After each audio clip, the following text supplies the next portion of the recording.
राजा रघुवंशी की निर्मम हत्या से देश अभी उबर भी नहीं पाया था कि गुजरात के अहमदाबाद से एक दिल दहलाने वाली खबर आई है। जी हाँ दोस्तों, अहमदाबाद के सरदार पटेल एयरपोर्ट पर एयर इंडिया का Boeing Dreamliner passenger plane crash हो गया है, जिसमें लगभग 242 लोगों के मारे जाने की खबर है, जिसमें 230 के लगभग पैसेंजर्स और 12 क्रू मेंबर्स शामिल थे। देखते इस पूरी की पूरी घटना को। यहां पर आप देख सकते हैं अहमदाबाद विमान हादसे में सभी 242 यात्रियों की मौत हुई है। एयर इंडिया की फ्लाइट लंदन जा रही थी, जिसमें 169 भारतीय, 53 ब्रिटिश नागरिक सवार थे और इसमें लगभग 7 के करीब पुर्तगाली लोग भी मौजूद थे। और इस घटना में गुजरात के पूर्व सीएम विजय रूपाणी जी का भी दुखद निधन हुआ है। ये देख सकते हैं आप दोस्तों, किस तरीके से ये फ्लाइट जो है आगे जाके क्रैश हो जाती है। ये देखिए आप,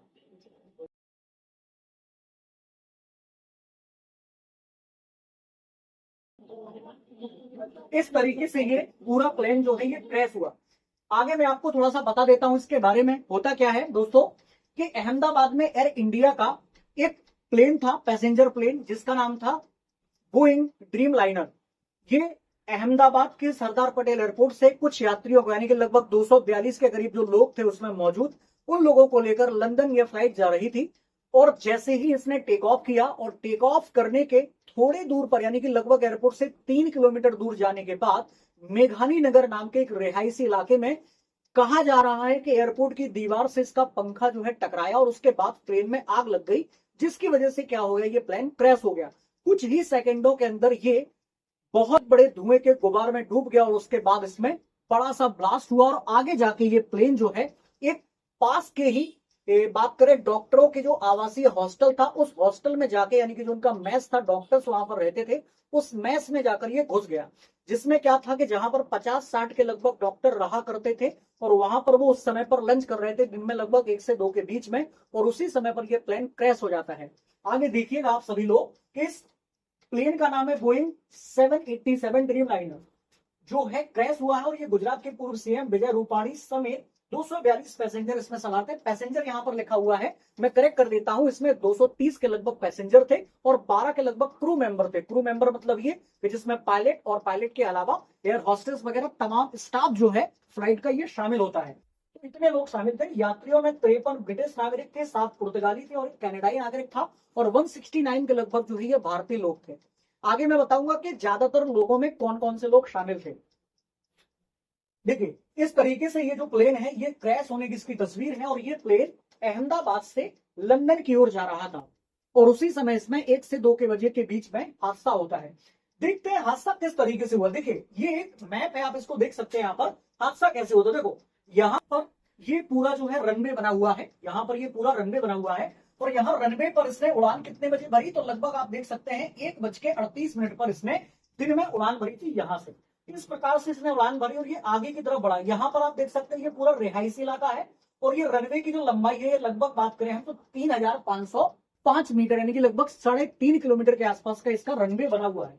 तो यहाँ से फ्लाइट टेक ऑफ होती है और आगे बढ़ती है, और ये है जो एयरपोर्ट का एरिया जिसे कहा जाता है सरदार वल्लभ भाई पटेल इंटरनेशनल एयरपोर्ट, और यहाँ पर रिहायशी इलाका है और ये सामने मेघानी नगर है। तो आप देख सकते हैं कि ये फ्लाइट यहाँ से टेक ऑफ होती है, आगे बढ़ती है, और इसके बाद ये जाके यहां पर जाके इसमें ब्लास्ट हो जाता है। और यहां आप देख सकते हैं कि कुछ 50 से 60 के लगभग डॉक्टर जिस हॉस्टल में रहते थे, उस हॉस्टल में जाकर ये प्लेन जो है आगे जाके धंस गया। और उस हॉस्टल में उस समय लंच का टाइम चल रहा था, जिसमें डॉक्टर्स भी क्या हुए हैं, घायल हुए हैं, और कुछ डॉक्टर्स की मौत भी हुई है। आगे हम देखेंगे। तो ये हादसा जो है लगभग आप देख सकते हैं 1:38 पर इसने टेक ऑफ किया, यानी कि उड़ान भरी, और यहां पर आप देख सकते हैं 1:40 यानी कि 2 मिनट के अंदर ये पूरा घटनाक्रम हो गया, और प्लेन को मलबे का ढेर बनने में मात्र कुछ सेकंड लगे, ऐसा प्रत्यक्षदर्शियों का मानना है। आगे हम समझते हैं, देखते हैं इस पूरे मामले को। आप देख सकते हैं कि ये प्लेन जो है आगे जाके ये जो डॉक्टर जहां पर रहते थे उस हॉस्टल में जाके धंस गया, और इसका पिछला हिस्सा आपको ये यहाँ पर दिख रहा है। ये हादसे के बाद की तस्वीरें हैं कि पूरे तरीके से जहाज जो है, यानी कि जो प्लेन है, वो पूरे तरीके से मलबे में तब्दील हो गया। ये देखिए आप, ये पूरी की पूरी उसी की तस्वीरें हैं, और कहा जा रहा है कि जो प्लेन के बड़े बड़े पहिए थे, वो पहिए हॉस्टल की छत पर आकर गिरी, जिस वजह से छत भी धस गई। आप देखो, ये प्लेन के आगे वाले जो पहिए हैं, है ना, और ये पूरी की पूरी आप देख सकते हैं तस्वीरें। अभी मैं आपको और तस्वीरें दिखाऊंगा जिससे आपका दिल दहल जाएगा कि कितना दर्दनाक ये हादसा था, जो हादसे में उस प्लेन में सवार थे उन लोगों के साथ कितना बुरा हुआ, आप आगे फोटोज में देख सकते हैं। देखिएगा कि अहमदाबाद में प्लेन डॉक्टर हॉस्टल की 4 बिल्डिंग से टकराया। लंच के समय अतुल्य हॉस्टल में लगभग 50 से 60 के करीब इंटर्न डॉक्टर मौजूद थे, जिनमें लगभग अब तक 6 लोगों के शव जो है ये बरामद हो चुके थे। देखो आप, ये प्लेन जो है इस तरीके से घुस गया, ये आगे इसका पिछला वाला हिस्सा है, और यहाँ पर देखें आप लंच वाला है ना, समय चल रहा था, लंच कर रहे थे डॉक्टर्स यहाँ पर। आप देख सकते हैं कि पूरी बिल्डिंग जो है उसमें आग लग गई। जैसे प्लेन उसके अंदर घुसा तो पूरी बिल्डिंग जो है ये धुएं की चपेट में आ गई, आग की चपेट में आ गई, और पूरी बिल्डिंग जो है तहस नहस हो गई। आगे आप देखिए, देखिए ये हादसे के बाद लोगों की तस्वीरें हैं। जिन जो लोग इस हादसे का शिकार हुए थे, ये उन लोगों की तस्वीरें हैं। आपको तस्वीरें देख के ही समझ में आ जाएगा कि ये हादसा कितना भयावह था। अब आप देख लें कि ये पैसेंजर्स की लिस्ट है। कुछ पैसेंजर्स की लगभग 15 के आसपास पैसेंजर्स हैं, 15 नहीं लगभग 230 के लगभग पैसेंजर हैं। और इनमें गुजरात के सीएम जिनका नाम है विजय रूपाणी, जो 2016 से लेकर 2021 के बीच में गुजरात के 16वें नंबर के सीएम रहे हैं बीजेपी पार्टी से। और उसके बाद इन्होंने बात करें हम तो आनंदीबेन पटेल के स्थान पर सीएम बने थे, और इनको हटाकर वर्तमान में भूपेंद्र पटेल जी जो हैं वो क्या है, यहाँ पर सीएम है गुजरात के। आगे अपन बात करते हैं कि यहां पर ये कुछ लोग हैं जिन लोगों की मौत इस हादसे में हुई है। जैसे ये दोनों की दोनों बहनें हैं, ये अपनी नानी का बर्थडे सेलिब्रेट करने के लिए अहमदाबाद आई थी लंदन से। तो ये वापस लंदन जब जा रही थी तो उसी समय ये हादसे का शिकार हुई। इसके बाद सकीना बहन 1.5 साल की बेटी के साथ देवर की शादी में ये लोग आए थे, और इन दोनों लोगों को इस हादसे ने अपनी चपेट में ले लिया। ये दोनों हस्बैंड वाइफ ये लोग भी, और ये जो बेटी है इसके साथ इनके पिताजी हैं, और ये बेटी भी जो है ये इस हादसे का शिकार हुई है।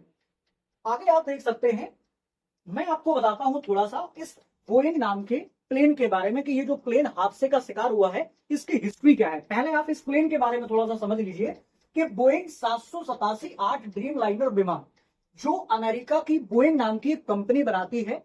और इस प्लेन की खासियत क्या है, तो देखो सबसे पहले तो बात आती है इसके खर्चे की कि भाई साहब ये है कितने का, तो लगभग 2000 करोड़ के आसपास का ये प्लेन जो है आता है। 2.18 हजार करोड़ रुपए का ये प्लेन आता है।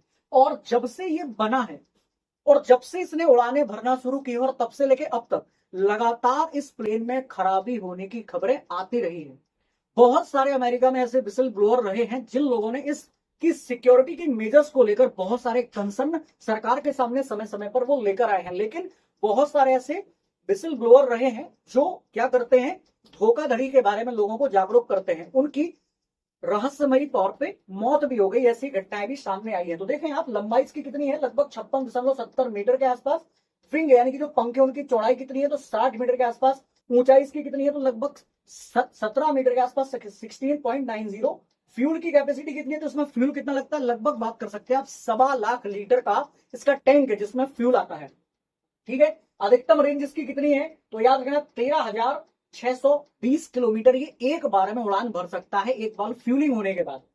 अधिकतम रेंज जो है अपन ने बात कर ली। मैन्युफैक्चरर कौन है, तो अमेरिका की कंपनी है बोइंग। आप लोगों ने बहुत नाम सुना होगा। जैसे रूस की एक कंपनी है सुखोई, है ना। डसॉल्ट एविएशन जो कंपनी है वो आपकी फ्रांस की जो रफाइल बनाती है, इसी तरीके की ये भी कंपनी है। इसके बाद इंजन बात करें तो इसमें 2 इंजन होते हैं। अधिकतम इसकी स्पीड कितनी है, तो आप देख सकते हैं 954 किलोमीटर प्रति घंटा, यानी कि 1 घंटे में ये लगभग 950 किलोमीटर की रफ्तार से उड़ सकती है। इंटरनेशनल फ्लाइट जो होती है उनमें रेंज लगभग इतनी ही होती है, 1100-1200 किलोमीटर प्रति घंटे की रफ्तार वाली भी फ्लाइट्स होती है। इसके अलावा सीटिंग कैपेसिटी कितनी है, तो इसमें लगभग 254 लोग जो है ये बैठ सकते हैं। बैठे कितने लोग थे, तो 242 के लगभग लोग इसमें वर्तमान में मौजूद थे। कीमत मैंने आपको बता ही दी।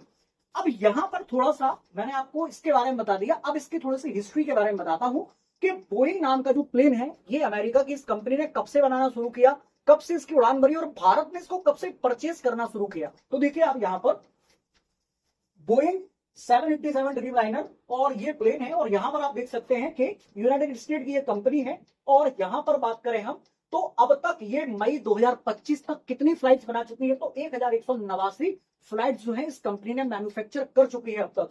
इसके बाद मैन्युफैक्चर जो पहली मैन्युफैक्चरिंग हुई है 2007 में, पहली बार इस कंपनी ने इस प्रकार का प्लेन जो है बनाना शुरू किया। बात करते हैं हम इंट्रोडक्शन जो है इसका कब से हुआ, तो 2011 से इसने कंपनी ने जो है बेचना शुरू किया इस प्रकार के प्लेन को।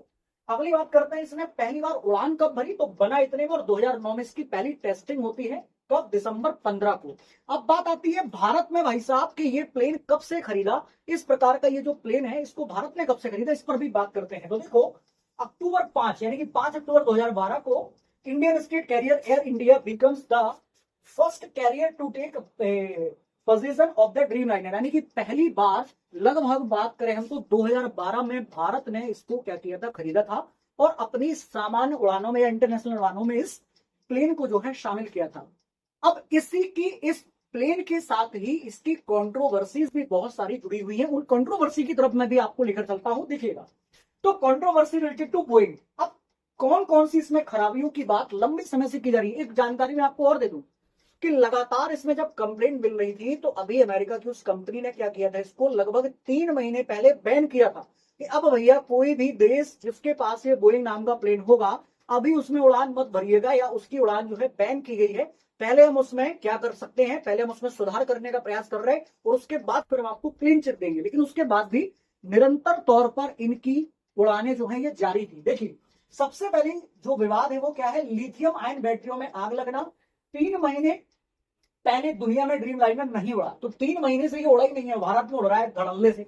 तो जनवरी 2023 में 2 ड्रीम लाइनर जो है 700 विमान जापान की एयरलाइन कंपनी के बेड़े में शामिल किया, यानी कि जापान ने सबसे पहली बार इनको खरीदा 2013 में, और इसके बाद इसमें लगी लिथियम आयन बैटरी में आग लग गई, जापान ने खरीदा और आग लग गई। एक विमान में आग तब लगी जब वो बोस्टन के एयरपोर्ट पर पार्किंग में खड़ा था, मतलब उड़ा ही नहीं, पार्किंग में खड़ा तब ही आग लग गई। और जबकि दूसरा ड्रीम लाइनर उड़ान भर चुका था, उड़ान लगने की थोड़ी दूर के बाद भी इसकी इमरजेंसी लैंडिंग करानी पड़ी। हालांकि ये था कि इसमें किसी भी प्रकार की कोई कैजुअलिटी नहीं हुई, लेकिन हाँ हादसे का शिकार ये तब भी हुआ है। तो पहली चीज तो क्या है कि जो इसमें बैटरी वगैरह लगी है, तो बैटरियों में क्या समस्या होती है कि बैटरी लगाई गई है इंजन के पास में, तो इंजन में इतनी ज्यादा हीट जनरेट होती है कि उसी वजह से लिथियम आयन की बैटरी भी क्या कर लेती है, आग पकड़ लेती है, और उसकी वजह से बहुत बड़ा प्लेन क्रैश जैसी घटनाएं हमें देखने को मिलती है। इसके बाद बात करते हैं आगे और कौन सा विवाद है, तो बॉडी के जोड़ों में गैप की शिकायत, बोइंग ने गलती को माना भी, यानी कि जो इसके बॉडी के पार्ट्स थे उनमें देखा गया कि भाई साहब 2 पार्ट्स के बीच में कुछ कुछ गैप देखने को हमें मिल रहा है। तो इसकी शिकायत लगातार पैसेंजर्स ने भी, और जिन कंपनियों ने इन फ्लाइट्स को खरीदा उनने बोइंग कंपनी को इस प्रकार की शिकायतें भेजी, तब तो उस कंपनी ने इस बात को माना। और 2020 से 22 के दौरान ड्रीमलाइनर में कई बार मैन्युफैक्चरिंग की खबरें आई, तो उन्होंने क्या किया है कि भाई साहब ये वाइड बॉडी पैसेंजर प्लेन है, और जिसमें क्या है बहुत सारे ज्वाइंट्स के माध्यम से इसको बनाया गया है। तो बाद में इसके पार्ट्स को जोड़े जाने के कारण इसमें इस प्रकार की गैपिंग जो है देखने को मिली। तो इसमें क्या किया इस कंपनी ने कि ड्रीम लाइनर की डिलीवरी को रोक दिया, और FAA ने निगरानी बढ़ाई और कई दूसरी कंपनियों को एयरक्राफ्ट डिलीवरी करने की मंजूरी दी थी, यानी कि बोइंग की डिलीवरी को रोक दिया और कह दिया कि पहले आप अपनी चीजों को सुधारिए और उसके बाद हम आपकी कंपनी को अलाउ करेंगे कि आप किसी दूसरी कंपनी को या दूसरे किसी देश को अपनी फ्लाइट भेज सके। आगे बात करते हैं, कुछ और विवाद है, क्या है, तो विमान के हिस्से जोड़ने का तरीका जो है वो बदला और हवा में टूटने का खतरा। यानी कि आप ये समझ सकते हैं कि जो भी हिस्से यहाँ पर जोड़े जा रहे हैं, जो मैंने आपसे पीछे बात करी, तो उसमें यह खतरा था कि हवा में टूट भी सकते थे। तो इस प्रकार की बात जो है, एक विसिल ब्लोअर मतलब जो भांडाफोड़ करता है देश में किसी भी प्रकार की अनियमितता के का भांडाफोड़ करने वाला व्यक्ति विसिल ब्लोअर, उसने दावा किया था कि ड्रीम लाइनर 787 की बॉडी के कुछ हिस्से ठीक से नहीं जुड़े हैं और ये उड़ानों के दौरान बीच में ही टूट सकते हैं। ये विसिल ब्लोअर इंजीनियर सैम साले थे, जो 10 साल से ज्यादा समय से बोइंग कंपनी में ही काम कर रहे थे। और बाद में देखा जाता है कि भाई साहब इन्होंने जब ये इंटरव्यू दिया न्यूयॉर्क टाइम्स को, कुछ समय के बाद ही इनकी मौत हो गई रहस्यमयी तरीके से। तो देखो आप कैसे लोगों को गायब कर देता अमेरिका और वहां की कंपनियां। विवाद नंबर 4 क्या है कि विसिल ब्लोअर ने सेफ्टी का सवाल उठाया और रहस्यमयी इनकी मौत हो गई। ये मैंने आपको बताया था अभी कि 2024 में ही इनकी मौत हो गई थी। इसके बाद बात करते हैं कि इंजन फेलुअर हुआ और ऑयल लीकेज समेत कई टेक्निकलिटी खामियों की शिकायत जो है इसमें लगातार मिलती रही है। इसी वजह से इसको बैन लगा दिया गया था 3 महीने पहले। तो पारंपरिक विमानों की तुलना में ज्यादा इलेक्ट्रिक सिस्टम का इस्तेमाल इसमें किया गया है, जैसे हाइड्रोलिक सिस्टम की बजाय इलेक्ट्रिक मोटर्स। इस कारण इसमें टेक्निकल खामियां भी आने लगी। बोइंग में इस्तेमाल होने वाला जनरल इलेक्ट्रिक का और रोल्स रॉयस ट्रेंट इंजनों में कई बार तकनीकी खराबी की शिकायतें आई हैं। इसके साथ ही इलेक्ट्रिक सिस्टम का फेल्योर, विंड शील्ड में दरार, फ्यूल लीकेज और सॉफ्टवेयर में गड़बड़ियां लगातार होती रही। उसके बाद क्या होता है, 2024 में जापान में टेक्निकल कमियों की वजह से हादसा हुआ और एयरलाइंस के इस हाइड्रोलिक ऑयल का लीक हुआ, जिसके बाद विमान को रनवे पर ही रोकना पड़ा। तो ये कुछ ऐसे विवाद थे जिनकी वजह से लगातार ये जो विमान है ड्रीम लाइनर बोइंग कंपनी का, ये लगातार विवादों में रहा है। और कुछ समय पहले भी, जब ये आज हादसा हुआ है उसके कुछ समय पहले भी ये विवादों में ही रहा है। उसके बावजूद भी इसकी जो उड़ानें हैं वो धड़ल्ले से भारत में भी चल रही थी और दुनिया के और क्षेत्रों में भी। तो आप याद रखिएगा कि इस प्रकार की जो चीजें हैं ये सरकारों की भी निगरानी में होती है, लेकिन सरकारें इस प्रकार के मामलों में अनदेखी करती हैं, क्योंकि सरकार को अपनी पॉलिटिकल जो इमेज है उसको चमकाने में सरकार बिजी होती है। तो सरकारों ने भी इस तरीके की चीजों पर ध्यान नहीं दिया, क्योंकि भारत देश एकमात्र ऐसा देश है जिसमें इंसान की जो जान की कीमत है ये बेहद सस्ती है। अब यहां पर तो आप देख सकते हैं कि बेचारे सीएम साहब जो बात करें हम तो भूतपूर्व सीएम थे, उनकी भी कोई गलती नहीं थी। वो अपनी पत्नी अंजलि बेन को लंदन से लेने जा रहे थे, जो पिछले 6 महीने से लंदन में थी। उनको वापस लेने जा रहे तो उनको नहीं पता था, उनकी एक लास्ट इमेज भी किसी महिला ने फ्लाइट के अंदर से अपनी सेल्फी ली और उसके पीछे की तरफ वो बैठे हुए थे, उनकी सेल्फी भी ली कि वो बिजी थे फोन में अपनी, और उसी के बाद फिर ये क्या हो गया, हादसा हो गया। तो दोस्तों इस प्रकार के हादसों से हमें ये सबक लेने की जरूरत है, सरकार को भी ये सबक लेने की जरूरत है। आप सरकार से ये सवाल पूछिए कि सरकार भैया इंसानों के जीवन को लेकर गंभीर हो। सिर्फ ट्वीट कर देने से कि हम अपनी संवेदनाएं व्यक्त करते हैं, हम घायलों के साथ हैं, हम पीड़ितों को इतना % मुआवजा देंगे, ये सारी चीजें भैया इंसान के जीवन से बड़ी नहीं है। आप लोगों को इंसान की सेफ्टी मेजर्स के बारे में सोचना होगा। LIC की स्कीम बांटने से अच्छा है, LIC की हेल्थ इंश्योरेंस पॉलिसी बांटने से अच्छा है कि लोगों की हेल्थ जिन चीजों से जुड़ी है उनको आप थोड़ा सा दुरुस्त कर दें, तो इंसान के जीवन की कीमत हो जाएगी। उसको LIC की पॉलिसी लेने की जरूरत नहीं पड़ेगी अगर आप उनके बारे में सोचेंगे।